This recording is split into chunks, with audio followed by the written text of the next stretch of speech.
Okay, so welcome Elaine to the Art of Letting Go Zoom room again, officially for another live session.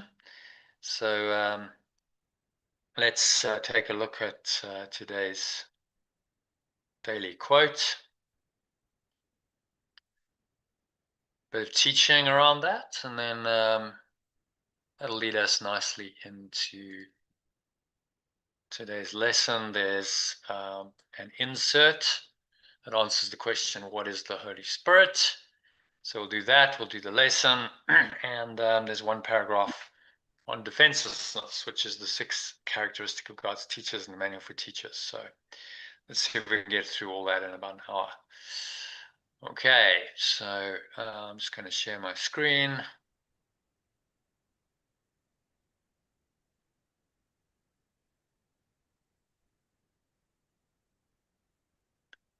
So if you can kick it off by reading that quote from Eckhart Tolle, Yeah. really appreciate that.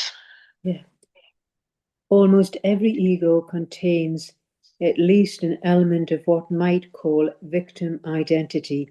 Some people have such a strong victim image of themselves that it becomes the central core of their ego. Resentment and grievances form an essential part of their sense of self. Even your grievances are completely justified. You have constructed an identity for yourself that is much like a prison, whose bars are made of thought forms. See what you are doing to yourself, or rather, what your mind is doing to you. Feel the emotional attachment you have to your victim story and become aware of the compulsion to think or talk about it. Be there as the witnessing presence of your inner state. You don't have to do anything. With awareness comes transformation and freedom. Eckhart Tolle. Yeah, I mean, really well said, isn't it? I mean, any thoughts about what he's saying there? Well, it's true, isn't it, really? We dwell on our little dramas. We like to talk and talk and talk to the next person, the next person. We just keep it going, don't we? Do we like Yeah, to be I like what he says the about victim?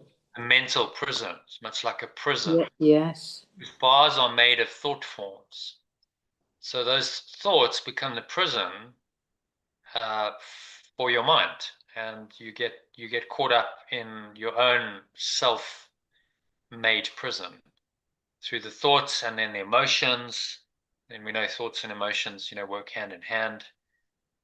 And what he's asking us to do is just kind of zoom out of that prison and look at it, see what you're doing to yourself. Okay, so I'm putting myself in this mental prison, and it feels very constricted and very limiting, doesn't it? When you're in that an ego state, it feels oppressive. That's the prison he's talking about. And so he's saying awareness, bring awareness into it. The witnessing presence. If you can just look at that inner state, that's the start. With awareness comes transformation and freedom. Without awareness, you can't do it. Without awareness, you just get caught up in the thought forms and the emotions, and you just play those out, and it tends to get worse. It gets deeper. The awareness allows you to just look at it all in this kind of objective way, similar to what happened with you with your drama around the electricity. Just zoom out, look at it all, and go, yeah, I don't have to react to this. I can just observe it and not react. And there's the transformation, and there's the freedom. So the only judgment you have to make on it is the Holy Spirit's judgment, which somebody says this isn't true, this isn't real. So the awareness goes along. The awareness is the start, and then that decision in your mind to remind yourself of the truth. Okay, this isn't really true. This isn't really real. So why am I making it real with my thoughts and my emotions? That decision is the second part of forgiveness or letting go, which he doesn't mention here. So without that decision, you can have awareness, but it's often likely that you'll get sucked back in because you don't understand that it's not real. And so the ego will then convince you that it is, and then it's very easy to get sucked back in there. So that second decision that you make to say, this isn't real, Let me remind myself that this is simply another dream, another illusion. It's not real. And on that basis, I really shouldn't react, right? You're giving your mind a reason not to react by saying it's not real. Whereas if you don't make that second step, then the mind is likely to get drawn in again. It's very persistent, isn't it? It's like it wants to suck you into that mental, emotional drama, which is a prison. And then he talks about the victim image. That's another key part of this quote. There's quite a lot to it, really. You have a victim identity. Believe that you're a separate self who's being unfairly treated by other people, by the world. So for instance, in the drama you had yesterday, it would be very, very easy to perceive yourself as a victim. Oh, this is so unfair. These people have come around at 10 o'clock at night and they accusing us of, potentially endangering the whole street, and now they're going to shut off our electricity, and that might last 2 months, and oh, poor us, and how dare they, and this is terrible, and that whole story, which fortunately didn't go into, but that is what a lot of people would do. The mind just takes that victim image and then it interprets. Can you see how the identity would interpret that situation in a very different way? If you identify yourself as a victim, you're going to interpret that situation very differently from if you identify the Holy Spirit and you allow yourself just to zoom out of it, see it for what it is, and don't let it affect you. And it all comes from the identity that you believe in. Do you believe you're a victim of the world, or do you believe that you're the Christ and your true self, which is unaffected by the world? That's critical. That's central. When you remind yourself it's just a dream, you remind yourself that the victim identity, and all of its thoughts and emotions just isn't real. It's not a construct you believe in. So a very profound quote, actually. It's one of Eckhart's better ones, saying, this is the core of the ego, and then it from the victim identity, it creates these imprisoning thought forms like grievances and resentment, anger, blame, guilt. This is the mental prison that the victim, person who's identified as a victim, constructs for themselves to the story of them being a victim. And if you can just be aware of that story and that compulsion to think or talk about it, and just watch that, you're already halfway to forgiveness or letting go. The rest of the way is just saying, but remember that compulsion, that story isn't true. It's not real.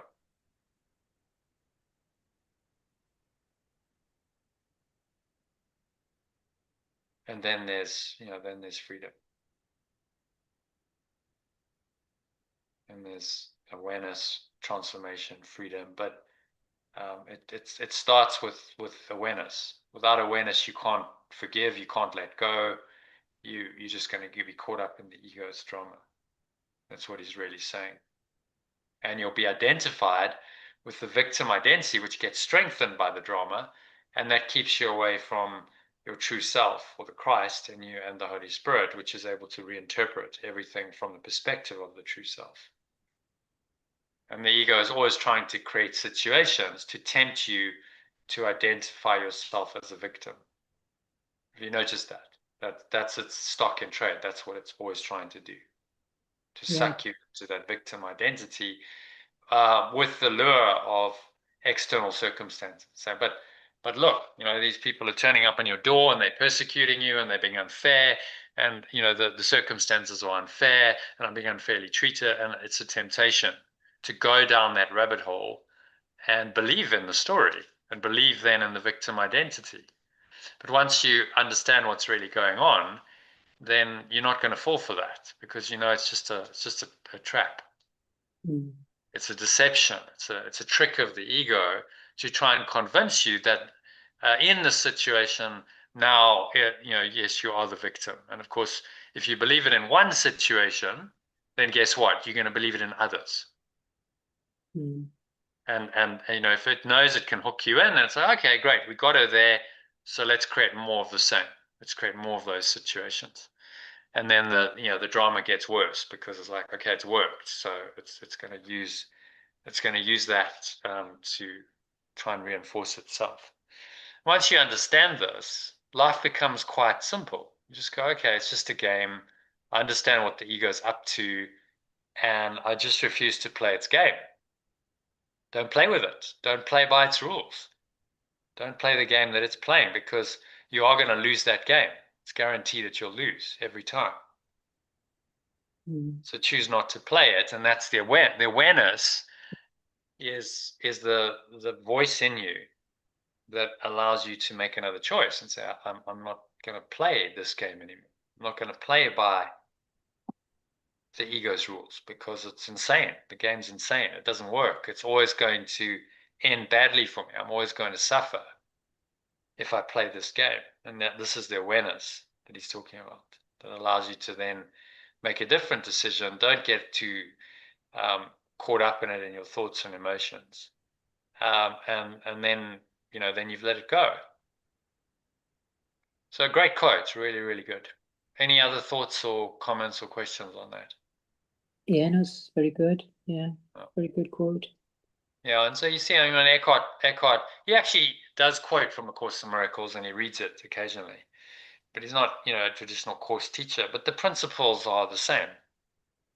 What he's teaching is along the lines of the Course, and all other great spiritual teachings would pretty much agree with that statement and say, it's the awareness, higher awareness brings transformation and freedom. I would just add in, from the Course perspective, there's a decision which is to perceive this as unreal.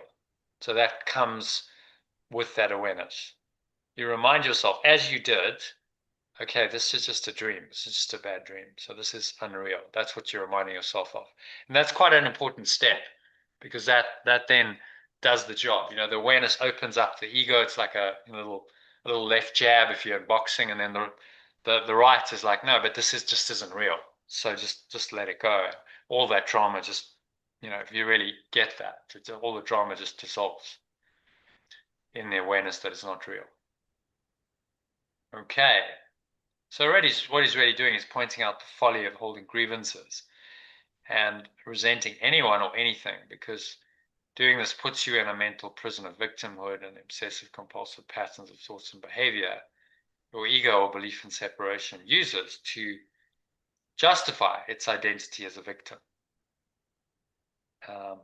So if you're tempted to hold a grievance against anyone or anything, and your ego can even hold grievances against the weather, in England, Britain especially, so the weather's, so it's a great topic of conversation, especially in the winter. But even in the summer, I've heard people say, "Oh, but it's so hot. It's like 25 degrees." And like, this is nice. Why are you complaining? This is really nice. But the ego has to find something, doesn't it, to complain about. So It does. It does. you just got to observe that, notice the tendency of your ego and other people's egos to do that, and just witness it. And, you can, once you understand the game, you can have a little laugh. You can just go, that's just a bit ridiculous, really. Mm.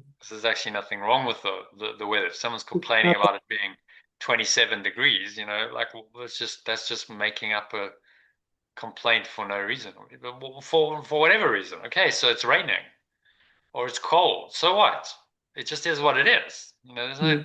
There's no need to be a victim of that. It just is what it is. And if you're living a normal sort of middle class life in a Western society, you have protection against that. You have clothes. You have Okay. somewhere, shelter where you can go. So it's really not that big a deal. So why are you making a big deal out of it? Because the Mm. ego needs fuel for its identity. That's why. Mm-hmm. Once you understand that, I'd say it's one of the key insights that this course gives us. That everything in this world is just fodder or fuel for the ego's identity, and you either buy into that or you don't. You're either going to buy the fuel and go, yes, I swallow that, and I'm going to accept that, or you're going to say, no, I'm going to look on this differently and reject it. Those are the choices. So it's very, very simple. So just, it's a great quote to actually store and read frequently, because it's really got a lot in it. So I encourage you to do that. And you can just use it to stop your ego mind from running away down this negative track and putting yourself into prison by doing that. And then it brings you into an awareness of something deeper, right? We call it your innermost thoughts and emotions, which are connected to source or spirit. These are the thoughts and emotions that come from your true being, that are light, that are free, that are empowering. So in this state, you're ready and able to take step 2 of the letting go process. It's the heart of every meditation, breath break, in the Art of Letting Go program, by choosing to let go of the grievances of which you become aware. So yeah, there's a 2-step letting go process. Oh, there's just somebody at the door there. Okay, no problem. Yeah. So I think let's do that to close the session. It's quite a nice way to end it, and I'll integrate it with the lesson. Okay, so that leads us into our current state and the live session where we're at, and let's have a look then at the insert, which is answers the question, what is the Holy Spirit? Okay, so let's have a look at that.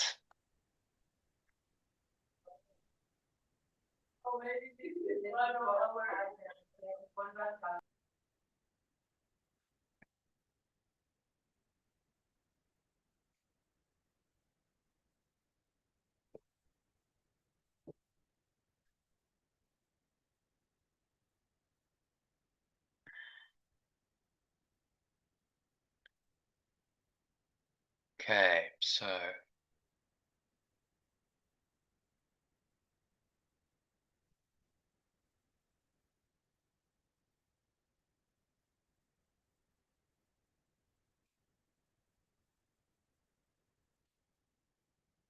all right, so this one is answers the question, what is the Holy Spirit? So the Holy Spirit mediates between illusions and the truth. Since he must bridge the gap between reality and dreams, perception leads to knowledge through the grace that God has given him, to be his gift to everyone who turns to him for truth. Across the bridge that he provides, our dreams all carry to the truth, to be dispelled before the light of knowledge. There are sights and sounds forever laid aside, and where they were perceived before, forgiveness has made possible perception's tranquil end. Oops. Too Okay, far. you're back, Elaine? Oops. I wasn't sure if you had a... Yes, I'm back there, Jono. Yes. Oh, right. Okay. Yeah, So, sorry, yes. I just received my Kindle. So all right. another blessing. Right. Yeah, no, great. Okay, sorry. Okay, Yes. shall we read this is insert 7, Yes. which answers the question, what is the Holy Spirit? So I'll read the original, sentence by sentence, you read the alternative, and let's do it that way. There's 5 paragraphs. Yeah. Okay, so the Holy Spirit mediates between illusions and the truth. The Holy Spirit is the remembrance of perfect love or oneness that mediates between illusions and the truth. Since he must bridge the gap between reality and dreams, perception leads to knowledge through the grace that God has given him, to be his gift to everyone who turns to him for truth. Since it must bridge the gap between reality and dreams, perception leads to knowledge through the grace that pure formless awareness of perfect love has given it, to be its gift to everyone who turns to it for truth. Across the bridge that he provides, our dreams all carried to the truth, to be dispelled before the light of knowledge. My dreams are all carried to the truth across the bridge that it provides, where they are dispelled before the pure formless awareness that is knowledge. There are sights and sounds forever laid aside. In this state, I have let go of sights and sounds forever. And where they were perceived before, forgiveness has made possible perception's tranquil end. And where I perceived them before, letting go has made possible perceptions at tranquil end. And here. From the top. The Holy Spirit is the remembrance of perfect love or oneness that mediates between illusions and the truth. Since it must bridge the gap between reality and dreams, perception leads to knowledge through the grace that pure formless awareness of perfect love has given it to be its gift to everyone who turns to it for truth. My dreams are all carried to the truth across the bridge that it provides, where they are dispelled before the pure formless awareness that is knowledge. In this state, I have let go of sights and sounds forever. And where I perceived them before, letting go has made possible perception's tranquil end. It's just talking about the remembrance of perfect love, which is the Holy Spirit that mediates between these illusions and the real truth. And it's the bridge between the reality and dreams. And it leads to knowledge through the grace of pure formless awareness. And these dreams are carried to the truth across the bridge and dispelled in front of the pure formless awareness, and that is the knowledge. So in this state of letting go, then we can see the tranquil end, perception's tranquil end. So it's again letting go of the dream. Yeah, so it's the mediator between the worlds. So let's have a look at our Holy Trinity diagram. I think that would be a good idea.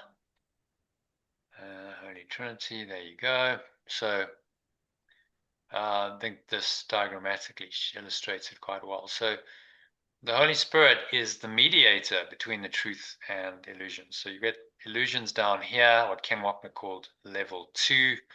This is everything that seems to happen in the physical universe of time and space. You've got your true self or Christ, which is then able to perceive with the help of the Holy Spirit correctly. So the Holy Spirit is really how the true self then perceives the world correctly. And it's that true perception, that ability to change your mind about what you're perceiving, that is really the Holy Spirit, right? You're remembering perfect love or oneness in that moment, and you're applying a different thought system to perceive all of these circumstances, situations, all experiences. So it's a reinterpretation, it's a mediator, it's a translator. So it moves you from being really fixed here in time and space, believing that it's all real, believing that you're a victim of this crazy, external world that that keeps tempting you, it keeps seemingly testing and hurting you, and so on. And with the help of the true self and the Holy Spirit, you just reinterpret all that, and you now have true perception, which is also known as the last judgment, the second coming, atonement in the Course, or one-ment as we say it. Other traditions, Christ's vision, miracles, true perceptions, those are all course terms. Corrections is alternative language for it. Forgiveness, letting go. Flow is a modern psychological term. When you in a state of flow, you're naturally forgiving and letting go. Surrender, acceptance, salvation is another course term. Satori, enlightenment, these are Eastern terms. Satori especially, moment of insight, rebirth, resurrection, awakening, grace, transformation, intuition, guidance, healing. It's all talking about this ability to change your mind and to transform your perception, which is really, I'd say, this is the very heart of the Course. This is what he's teaching us. He's saying to get from here to here, you got to learn one thing, and that's how do you reinterpret your experiences in this world. That's the key thing, and that's Christ's vision, that's forgiveness. And the whole course, A Course in Miracles, is designed to train you how to do that, so that you become more and more identified with your true self. The Holy Spirit is working for you all the time to do this reinterpretation. And as you get more and more identified with your true self, you naturally start to merge back in to this pure formless awareness of perfect love, which is the source of the true self. You just become one with it. The Course calls it God takes the final step as a way of explaining what happens. I think of it more as just a kind of a merging back with your source. You just merge back into it and you become one with it. In time, that seems to take time. It's a process of correction. In eternity, you always have been one. You were never separate. So everything that separated you just fades away and is undone. All this stuff in the red box just disappears. And finally, there's no need for the Holy Spirit, because you don't need to reinterpret anything. You don't need perception anymore, as he says. It's the end of perception. Made possible perception's tranquil end. So this then removes this whole red box of seeming reality. There's nothing there anymore. You don't need to perceive it. So you don't need a true self and true perception. You don't need the Christ and the Holy Spirit anymore. You just merge back into God, or pure formless awareness of perfect love, and become one with that, which was always the case. You just had to get rid of your illusions that block that. Okay, does that make sense? Yes, it does. Yeah, it's useful just to go back to the diagram sometimes and just reference it so you see where this fits in. By the way, this is a fairly rare understanding of what the Holy Trinity is. I haven't seen it explained this way in No. any conventional Christian theological context. Most theologians try and make the Holy Spirit real, and they equate the Holy Spirit with the other aspects of the Trinity: God, the Father, Christ, the Son, the Holy Spirit. And they get really muddled up because they're just creating an identity now of the Holy Spirit. But it's not an identity, it's more of a process. Do you understand that? Mm. The Holy Spirit is more of a remembrance that is very active. It's the remembrance in action that changes your perception. So it has this kind of active mediation quality of reinterpreting, translating the false world into the true.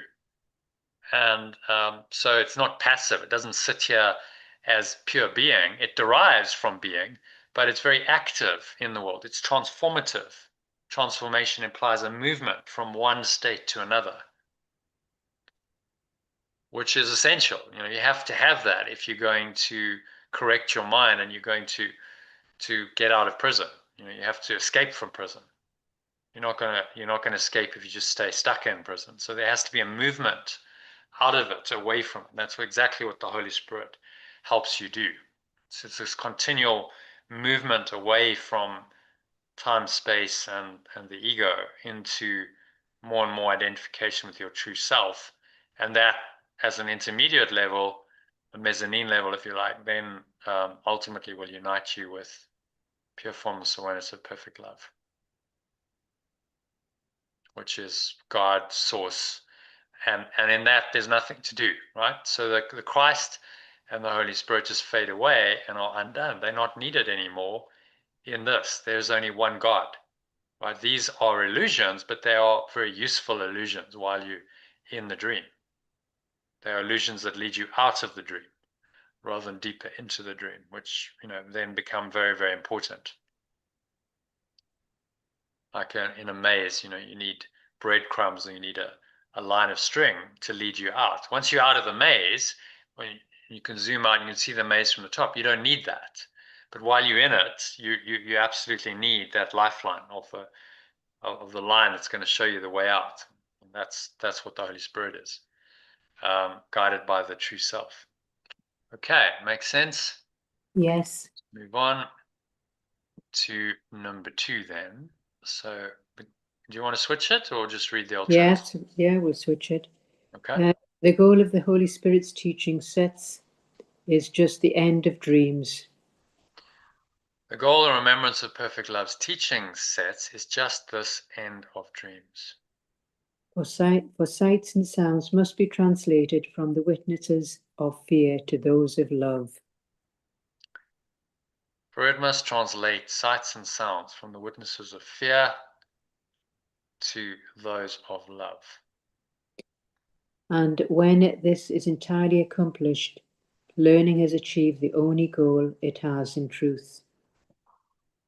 And when it has fully accomplished this, learning will have achieved the only goal it has in truth. For learning, as the Holy Spirit guides, is to outcome he perceives for it becomes the means to go beyond itself, to be replaced by the eternal truth.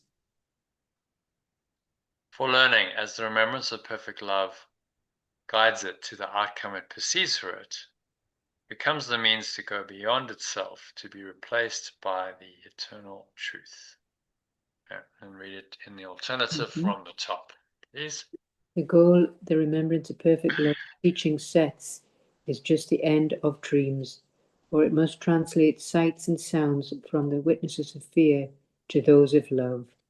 When it has fully accomplished this, learning will have achieved the only goal it has in truth.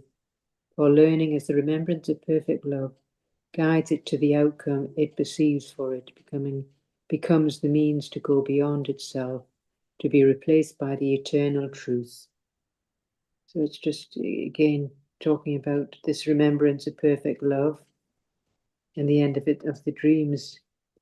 So it starts to translate the sights and sounds and from these witnesses of fear is love. So when this has happened, learning will have achieved the only goal it has in truth. Yeah. Yeah. So to So replace. it's again that reinterpretation, that translation. It's got to translate all these sights and sounds, all the mechanisms of illusion, and now those help you to remember who you are rather than enslaving you into the ego, which is quite a job, really. So it's a complete reversal of your existing perceptions, thought system. Everything just has to be turned right side up. It was upside down, but you thought upside down was normal. See? So now we've got to turn it upside down in order to write it, which takes a bit of doing. It's an entirely new thought system. And you've got to re-educate yourself and relearn how to do that, which is why it's just given us this course and it's mind training. All right. Happy with that? Yes. Go on to number 3. Okay, so we switch it again. I'll read the original. So if you but knew how much your Father yearns to have you recognize your sinlessness, you would not let his voice appeal in vain, nor turn away from his replacement for the fearful images and dreams you made. If only I knew how much my source wants me to recognize my innocence, I would not let its voice appeal in vain, nor turn away from its replacement for the fearful images and dreams I have made. The Holy Spirit understands the means you made by which you would attain what is forever unattainable. Oops. Yeah. The remembrance of perfect love understands the means I made by which I try to attain what is forever unattainable. And if you offer them to him, he will employ the means you made for exile to restore your mind to where it truly is at home. And if I offer them to it, it will employ the means I made for exile to restore my awareness to where it is truly at home. And yes, if only I knew how much my source wants me to recognize my innocence, I would not let its voice appeal in vain, nor turn away from its replacement for the fearful images and dreams I have made. The remembrance of perfect love understands the means I made by which I try to attain what is forever unattainable. And if I offer them to it, it will employ the means I made for exile to restore my awareness to where it is truly at home. So it's just, if we just knew, what our source wants for us, and to recognize our innocence, who we truly are, and it can be replaced with all these images of fear and dreams that we have actually made up ourselves. And the remembrance of perfect love understands this and tries to, which we've made to try to attain these forever unattainable things that happen in life. So if we offer this all to it, it will employ the means we made for exile to restore the awareness to where it truly is at home. So just getting back to our source, and it wants us there. It wants us to recognize that we are the source as well. Yeah, well, it's the memory of, it's a remembrance of. So, it just reminds you of what you really are. It reminds you of this presence continuously, persistently, consistently. So the ego is doing its thing. It's trying to pull you down into identification with this, and this is always there as the reminder. But hang on, this isn't really true. So don't get upset. Just stay in this higher awareness, and handle this equanimously, calmly. Don't allow yourself to react to all the drama. So really simple, and we know all this already. It's not rocket science, as Yeshua says at some point in the course. This is a very simple course, but it's so simple that our egos don't want to accept it. It's true. I've had conversations with course students, and the conundrums they no, and this is metaphysical ghosting, and it's like, no, it's It's very, just very another simple. little, yeah. In every situation, you just need to look at it, and you need to recognize what's true and what's not, and make a decision. Say, okay, so this isn't true. So if I'm creating a story and a drama about it, it's just not true. And there it ends, right? If you accept that, then the story ends because it's not true. So all of your thoughts and emotions about this are based on nothing. Nothing I see means anything. It cuts it, it just ends it. But if the ego wants to justify its illusions, it's going to find every argument to try and make the untrue true. Oh, but I need to explore these emotions. I need to delve into the negativity. I've got to yes, I've heard that a lot. Express it. No, you've got to feel. You've got to really feel into it. Yes, And there's a place for surfacing the negativity and saying, okay, I've got to be aware of it, but don't hold on to it. Don't carry on telling the story of it. Just go, okay, I can see that. And I need to really make a decision sooner rather than later that this isn't true, this isn't real, and therefore I need to drop this. I need to let it go because I'm suffering. I'm putting myself in prison. I'm causing myself suffering. The longer I hold on to the story, the longer I suffer for. So do I want to let it go now, or do I want to delve into the story and all of the thoughts and emotions for another, few minutes or 10 minutes or an hour or a day or a week? The choice is mine. But the sooner I just realize that it's not true and I'm willing to accept that, the sooner I'm free. So why delay it? And so it's a very simple course. It's like, it's not true.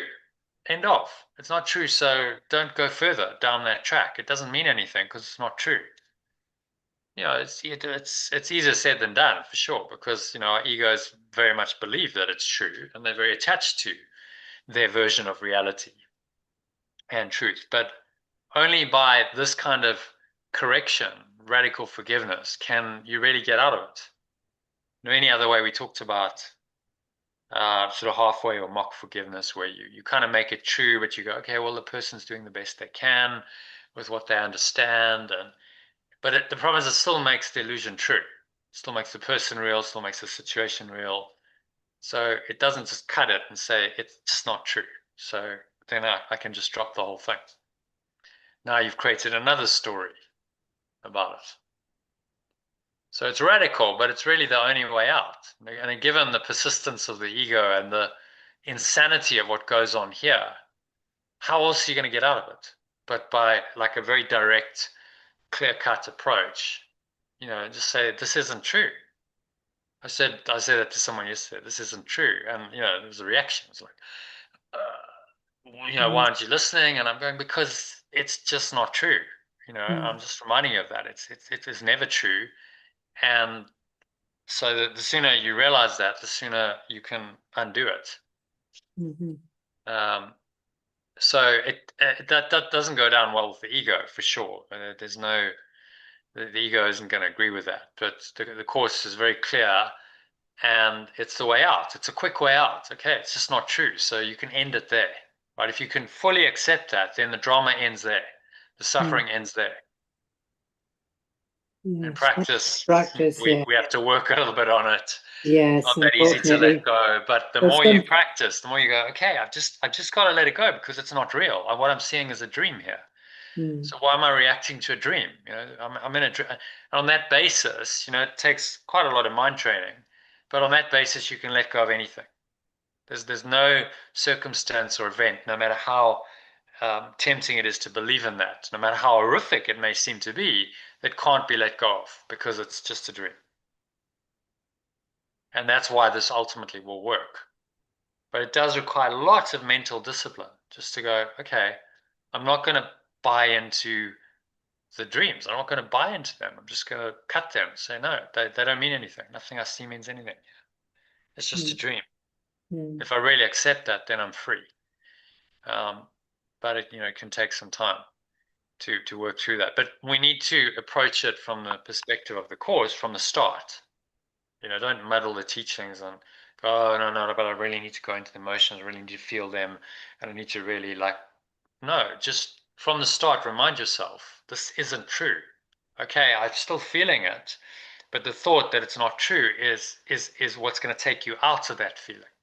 It's going to help you transcend that feeling more quickly than anything else. So yeah, obviously not everyone's going to agree. There's various approaches, but I think this is a very clear-cut, simple, direct approach. It doesn't beat around the bush, and because of that, it works. If you're willing to do what it says. If you don't do what it says, people are like, oh, I'm doing all this forgiveness and I'm still suffering. It's like, well, you're not doing what it says then, because you wouldn't be suffering if you did what it says. Just remind yourself that it's not true from the start. So therefore, it doesn't mean anything. It's not true. It doesn't mean anything. Then where's the drama? It all ends. It's like pulling the plug, in the Matrix. You just pull the plug and the whole dream just disappears. That's essentially what this is about. Okay, so shall we carry on then to number 4? Right, from knowledge, where he has been placed by God, the Holy Spirit calls to you to let forgiveness rest upon your dreams and be restored to sanity and peace of mind. From knowledge, where it originates in pure formless awareness of perfect love, the remembrance of perfect love asks me to let go of my dreams and be restored to sanity and peace of mind. And the memory of all your... You missed number 2. Oh, sorry, yeah. Without forgiveness. Yeah, without forgiveness, without forgiveness, will your dreams remain to terrify you? Without letting go, my dreams will remain to terrify me. And the memory of all your Father's love will not return to signify the end of dreams has come. And the memory of all my source's love will not return to signify the end of my dreams has come. Okay, from the top in alternative. From knowledge, where it originates in pure formless awareness of perfect love, the remembrance of perfect love asks me to let go of my dreams and be restored to sanity and the peace of mind. Without letting go, my dreams will remain to terrify me, and the memory of all my source's love will not return to signify the end of my dreams has come. So yes, it's having this faith, isn't it? And just radically just let it go. Let go of the dreams and get back to sanity and peace of mind. But, you know, if we don't, then the dreams are just going to continue remaining to terrify us. One after another. Yes. They never end. The dreams just continue. No, they just keep The popping ego up. is a dream machine. It's just continuously, creating more and more dreams. And the dreams are fearful because it comes from a thought system of sin and guilt and fear. Then what you get from that, the projection of that, is fearful. So if it's based on the idea that you've sinned, that you're guilty, and that you're going to be punished for that, then naturally what's projected out of that is based on guilt and sin and fear, a false expectation of punishment appearing real. That's now entrenched. That's the underlying thought system behind the entire cosmos, behind the entire physical universe. So it's no wonder that you keep getting these dramas happening with all the accusation, the blame, the attack, all these projections of guilt, all these opportunities to apparently be a victim, to feel persecuted, to then blame others. It's all a consequence of the underlying thought system behind this false universe. So what would you expect but a disaster, given the thought system that gave birth to it? What else would you expect but exactly what it is? That's what's going to happen, isn't it? In a world based on guilt and sin and fear and attack, what do you expect but those things to keep showing up and various situations to seemingly justify them? Mm-hmm. Very, very cunning, very insidious. The ego's done a masterful job of convincing us that it's true and that it's real through the projection of all this outwards into a seemingly physical world that now surrounds us, which we interact with all the time, and we seem to inhabit these physical bodies, which seem to then convince us that we're separate from everyone and everything else. I mean, what a mind job!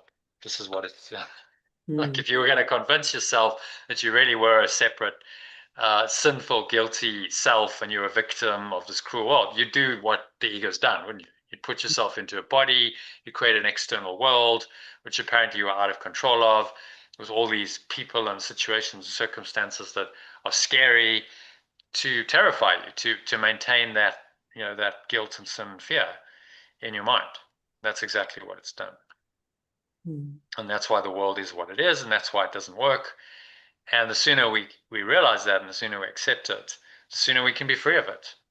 Now, if you think the world still offers some hope, then you're going to be disappointed because it doesn't. There is no hope here.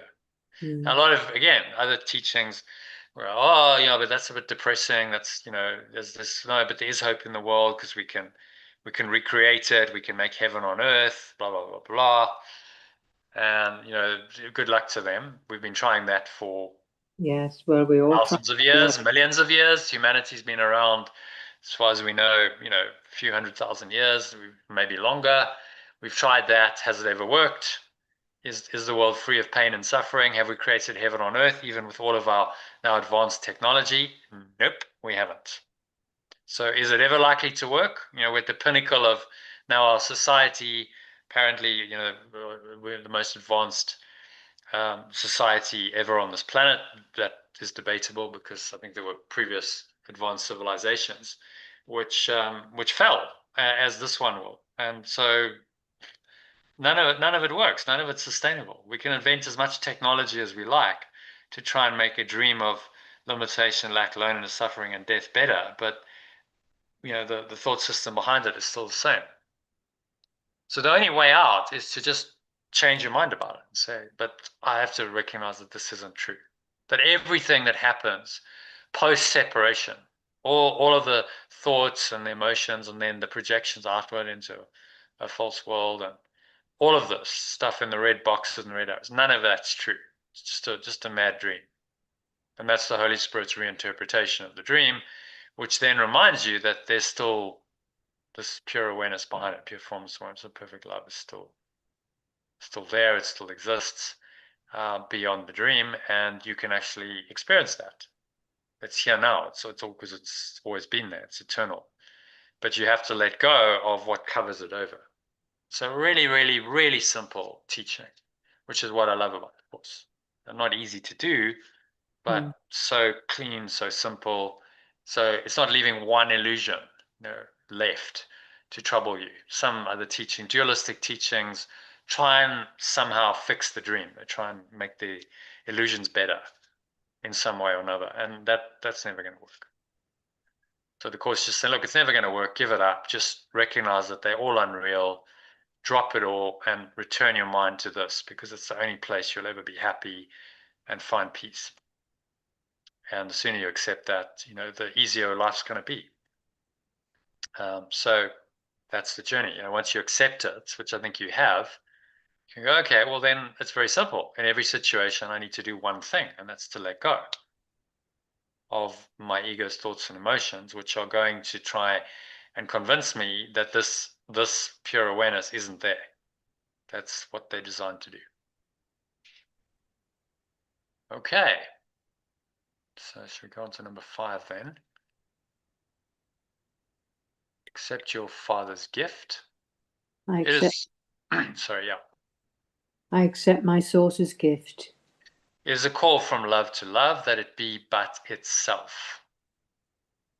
It is a call from love to love, that it be only itself. The Holy Spirit is his gift by which the quietness of heaven is restored to God's beloved Son.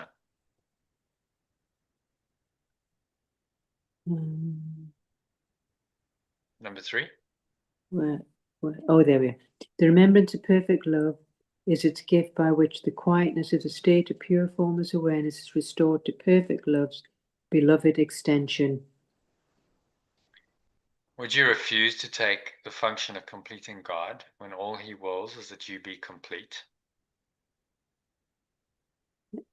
Can I refuse to take the function of completing the pure formless awareness of perfect love when all it wills is that I be complete?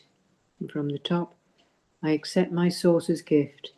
It is a call from love to love, that it be only itself. The remembrance of perfect love is its gift, by which the quietness of the state of pure formless awareness is restored to perfect love's beloved extension. Can I refuse to take the function of completing pure formless awareness of perfect love when all it wills is that I be complete? So yes, it's just accepting our gift, which is we are love. Just like love is coming from love, and that's who we are. So it's time to recognize our true self. So, I mean, we can refuse this, but it just prolongs the agony. Yeah, and all it wills is that you accept it. You say, yeah, this is who I am. This is my true identity, and this is my reality. And thank God for that. That all these dreams of death and disaster, as Yeshua calls it, are over, and don't need to trouble me anymore. It doesn't mean that your life stops. You're still going to have these situations, tests, but you can perceive them correctly. It's the only thing you really can do. It starts with your perception of it. So it's such a simple, beautiful, clear teaching. That's all you have to do. One thing. He's teaching us one thing in this course, which is this forgiveness or letting go. And he's saying, just do that. And if you do that, you're on your spiritual journey, you're on your way home, everything's going to be fine. But if you don't do that, you're going to stay stuck in the dream forever. If you never let go, you'll just keep coming back, and you're just going to have endless dreams, lots of pain and suffering. Eventually you die, then you repeat it all over again, and the cycle of birth and death just continues until you're willing to actually genuinely let go. So if you understand that, then there's only one thing you can do. And that's exactly where he brings us to. Okay, well, I just need to forgive or let go. That's it. Without exception, no matter what's happening, that's got to be what I do. And that becomes the one way that I deal with all the situations that life presents myself or presents me with. Very, very simple. Okay. One thing you got to do in every situation. And then whatever action, reaction, response comes out of that is what you're meant to do. If you forgive and you let go and you feel inspired to do something and you get guidance, then you do it. But the main thing is you let go to start with. Okay, so let's just look at the summary. That'll lead us nicely into our lesson. So, sure, yeah, you read the first one, I'll read the second, you read the third. Yeah. The remembrance of perfect love bridges the gap between illusions and truth, guiding my dreams to the truth where they are dispelled in the knowledge that is pure formless awareness. It leads me beyond sights and sounds to the tranquil end of perception, where I will have transcended these illusions forever. Its teaching aims to end all my dreams by transforming my fearful perceptions into witnesses to love instead. Okay, any further thoughts, comments, insights from that? Summary. Just to let us know that this is the bridge between the illusions and truth, and it's guiding us to the truth. So it comes to a tranquil end of perceptions and transcends all the illusions forever. It's very important. The bridge becomes essential. If you're faced with a big chasm between, like let's say you got to cross a gorge, you can't cross it without a bridge. Once you cross the bridge, you don't need the bridge anymore. But while you're on the other side and you need to cross it, and while you're in the process of crossing it, very, very important. That bridge is your lifeline, isn't it? It carries you from the one side to the other safely, and that's exactly what the Holy Spirit does.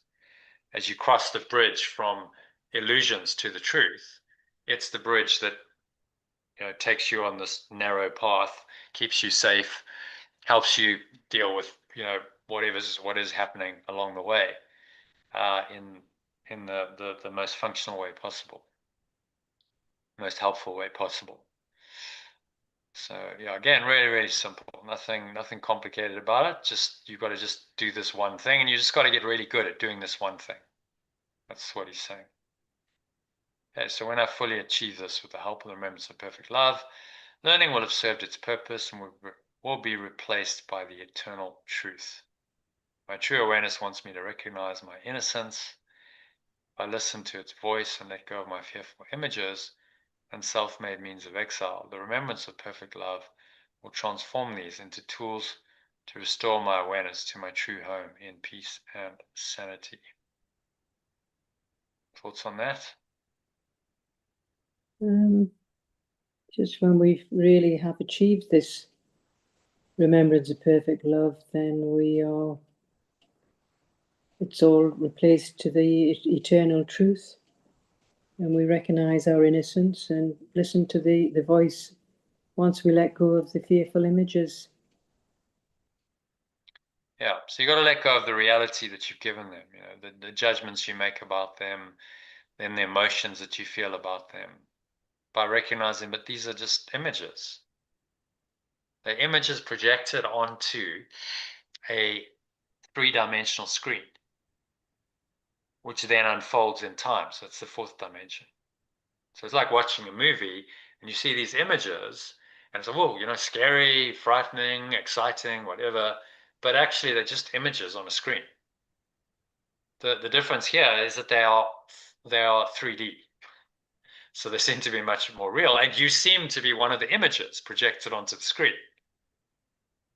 So we get caught up in the images and we think that this image projected onto the screen is us, but it's not. Actually, the only true reality, the only unchangeable thing is the screen, right? That's not changing. The images don't affect the screen at all. It's like a movie in a movie theater. The screen remains through the movie. The screen is really unaffected. And then When the movie's over and all the images stop projecting, the screen is still there. And actually, the only truth that you can say about that movie is that the screen is, right? That's the permanent reality. The images are certainly not permanent. They're changing literally nanosecond by nanosecond, flickering, changing. None of that is permanent or real. But we get sucked into that, believing that they are. Rather than realizing we're just looking at a screen. That's it. So I hope that analogy is helpful. You're looking at all the moving images in the world. You're just actually looking at a screen, which is pure formless awareness. That is the foundation, it's the base, and all these images just cover that over. All right. So next one, Elaine, you can read that. Originating from knowledge. Originating from knowledge, the remembrance of perfect love continually asks me to let go of dreams. If I cling to my illusions, they will continue to frighten me, and the memory of my source's love will remain obscure to me. Only by letting go can I return to the quietness and peace of the state of pure formless awareness. Okay. Thoughts on that? What's he saying in summary? Just it says originating from the knowledge, the Holy Spirit or the remembrance of perfect love is just continually asking us to let go of these dreams and stop clinging on to the illusions that just continually frighten us and never stop, just one after another. So just keep learning to let go and return to this quietness of state of pure formless awareness. Yeah. He's just juxtaposing it, saying, only letting go can return you, but if you cling to your illusions, you're going to suffer. And you're going to block the memory of your source's love. So what do you want? There's two choices here. They are fundamentally diametrically opposed. You can't choose both of them because the one contradicts the other. So what are you going to choose? And that's really the essence of the course. Saying two choices. He's going to show us what those choices are, and then he's going to help us make the right choice. Because once you understand those choices, then there's only one choice, which means that there isn't really a choice. The more you choose the Holy Spirit, the more you realize, but this just is, it's natural. There's actually no choice in this. It's just the truth. It's not really up to me to choose the truth in truth. But in an illusion, we seem to have to choose the truth to restore our mind to the truth. That's part of the illusory process of going back to the truth, which we never really left. And the ego just goes, "Oh, this is too much for me. It's too much. I can't handle it. I need something a bit less full on." People saying, "This is too full on. I just need a sort of gentler, softer spirituality that can sort of allow me to keep my illusions, essentially." Yeah, and then people seek out some kind of dualistic spirituality, which allows the illusions to continue. But they're still going to get the negative. They're still Yeah. going to get the dualistic world up and down, up and down, up and Yeah. And problems and drama. until they're really willing to go, okay, this world really doesn't work. It doesn't actually offer me anything. And I'm just so sick and tired of it. I'm just done. I'm really, and that's life will eventually bring everyone to that point through the various trials and tribulations that they'll have to experience. So it's like, well, okay, do you want to go through a really long, arduous path to let go? It's the way of the cross, or are you just willing to accept this, learn from, this master teacher Jesus, who's been there, done it, and say, yeah, I accept what he said. I don't need to go down this really long, painful path of a lot of pain and suffering to finally decide to let go. I can just, I think I've suffered enough. We've all suffered in life. So just use whatever suffering that you've encountered in the past or whatever you're encountering now and just say, then I just need to use that as my lesson and let go. I don't need to be crucified. I don't need massive suffering. I can do it with minor suffering. That's what he's encouraging us to do. Sadly, most people need, a fair degree of suffering to let go because the ego is so persistent. But you can do it, even the slightest discomfort a little bit of fear arising, a little bit of anger. That should be enough for a true course student to say, okay, no, so I don't want that. I don't want that feeling. I'm willing to let it go now. Just drop it, because I know there's this peace and this state of pure formless awareness that awaits me beyond it. Okay, last one. You want to read that, or should I read it? Yeah, you can read it. So I accept my source's gift, which is a call from love to love, to restore my wholeness as perfect love's beloved extension. By fulfilling my function of completing pure formless awareness of perfect love, I align with its only will, which is that I recognize I'm already complete in truth. I will not refuse this function, for it leads me home to eternal completion. Okay, so you're saying there?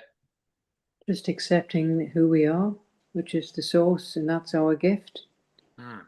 We are love, and we're coming from love. So just let's wake up and let all of the go. It's a call to wholeness, that wholeness or completion, to say, I'm complete as I am. And that we talked about this earlier in the expression, I am complete as I am. I accept that. So I accept the abundance of now. And then anything I need to do comes from that. If I need a word, if I need a thought, if I need to take some action, I'll be guided as to what to do. But it's coming from a state of completion rather than incompletion, which is desire and fear and, I'd really like that to happen. What if it doesn't happen? And now my mind is, caught in duality between desire and fear. Like, no, I'm complete. I'm whole. I'm at peace. I accept all of that, and I accept that I'll be guided moment by moment in and from that state of completion. And then you're living your life guided by the Holy Spirit. Your true self's in charge. You're living a miraculous life. You've got miracles, synchronicity, flow, blessings. All these things start to happen more naturally. It's not to say you're never going to get challenges. You will, but you cope with the challenges much better because you just let go of them and restore your mind to your true identity, which leads us beautifully into today's lesson. Okay, so let's have a look at the lesson then, if you're okay to carry on. To be honest, I'm very tired. I just wanted to, just a little, an hour really. Do you mind if I drop off now, because I'm... Well, there's only 2 paragraphs, so why don't we just do the 2 paragraphs, and then that'll take about 10 minutes. Yeah, so let's stop at 8:30. I'm pretty sure we can get it done. In 8 minutes. Okay, so let's just get into this. So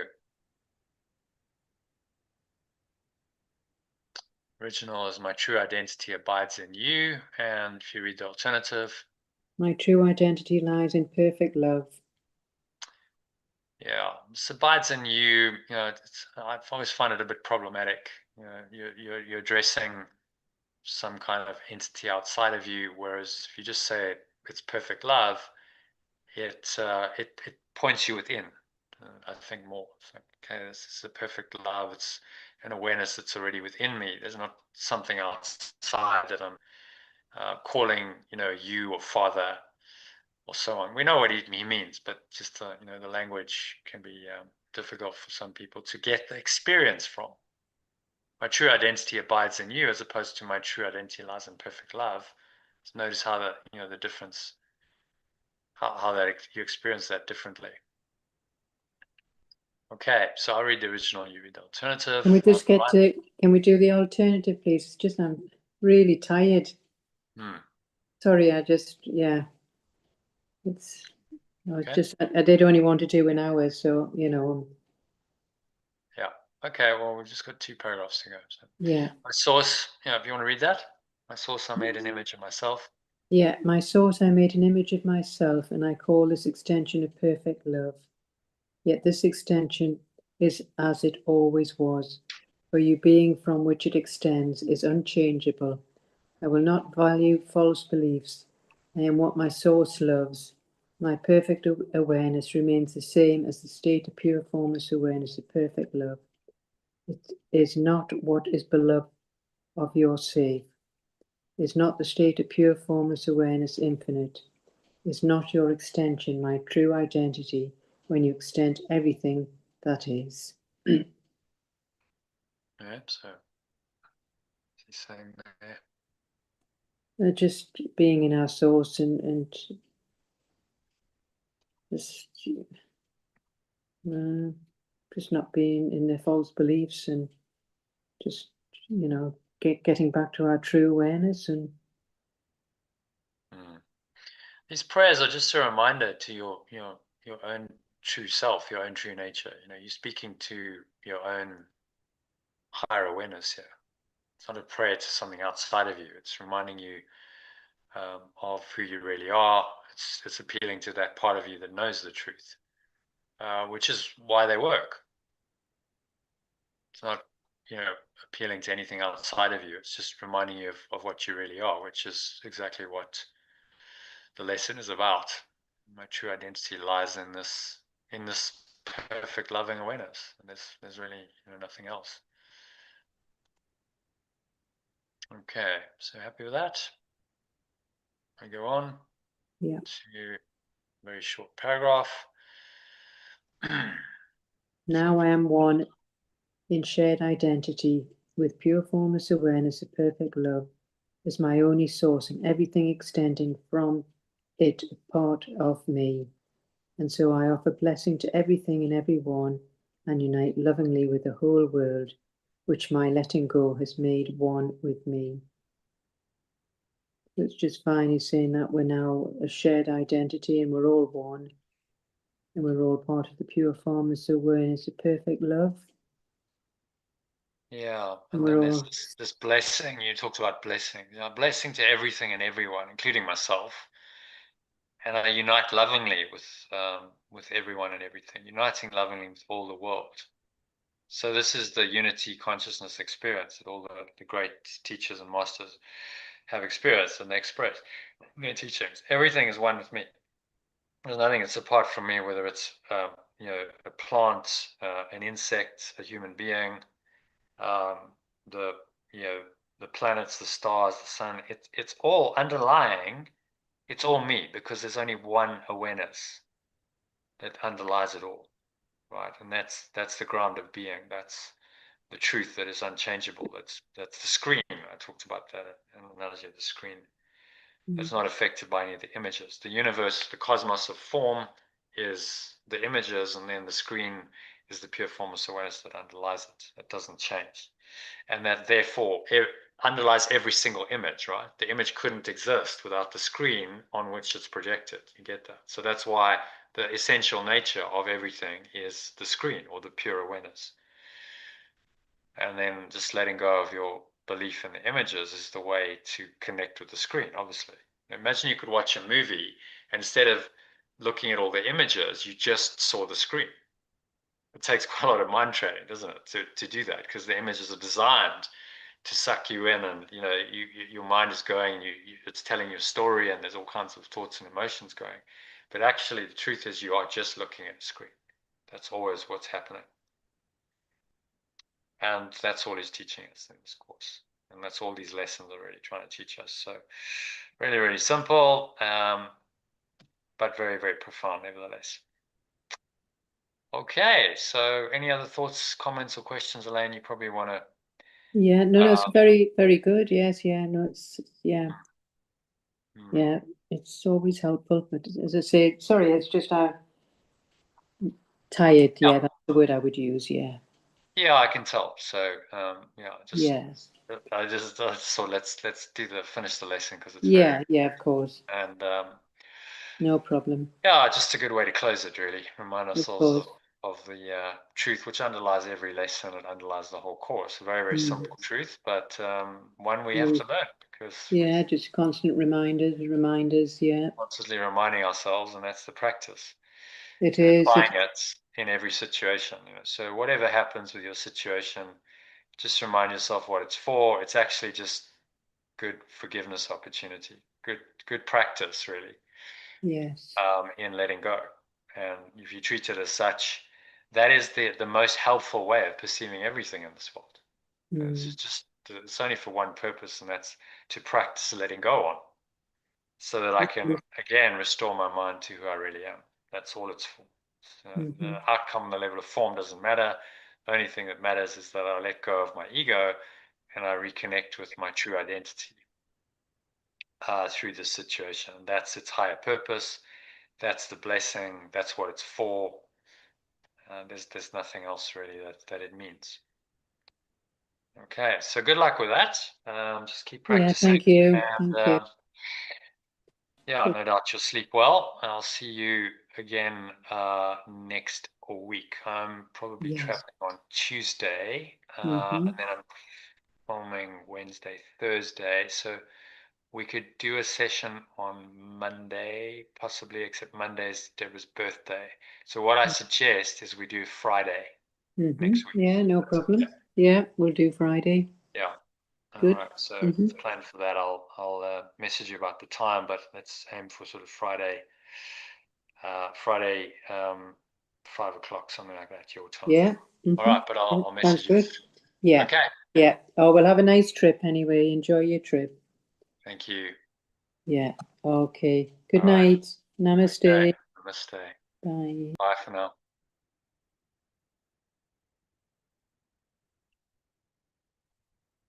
Okay, so that is a wrap for today.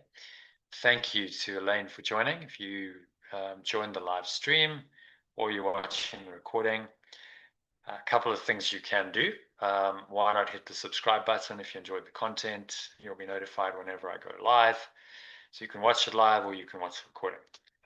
That happens once a week on different days, as you just heard. So if you want to be kept in the loop, just hit that subscribe button and YouTube will notify you. Second thing you can do is go to lifepool.com. You can see that on the background, the spelling of lifepool, just added .com on there. You can also see that link below in the comments box in YouTube. Click the link and there you can sign up to receive some daily Telegram messages that I send out, which includes the quote that we read, a quote like that, and then some teaching around it, and usually some other resources, often some extra meditations. Today there's a 2-step letting go meditation, which you didn't have a chance to do, but stuff like that, and the daily lesson from A Course in Miracles, as well as a short mini meditation, or breath break as I call it, a breath-based meditation, just a few minutes to help you practice the lesson. So you can use that just to remind you through the day, whatever's happening, to remind you just to perceive it correctly, to let it go, and in that process, apply these profound teachings to your life. And that makes all the difference. It's where the rubber meets the road. So I really encourage you to do that. If you want to take a step forward, go to lifepool.com, sign up to the Telegram group. Next year, I'm relaunching the Art of Letting Go course and program. So watch this space. If you subscribe or you to the channel or to the Telegram group, then you'll be notified about all of that. So go on, take the plunge, do it, hit the subscribe button, go to lifepool.com and sign up. You just need a Telegram account and a mobile number. Stick it in there and I'll add you to the group and you'll get, I think really profound, helpful content every day to help you on your spiritual journey. That's it from me. Thanks for listening or watching, and I look forward to catching you on the inside soon. So, namaste. Which means the true identity, the true self in me acknowledges and honors that same true identity or self in you. Wishing you much love, peace, and joy in that.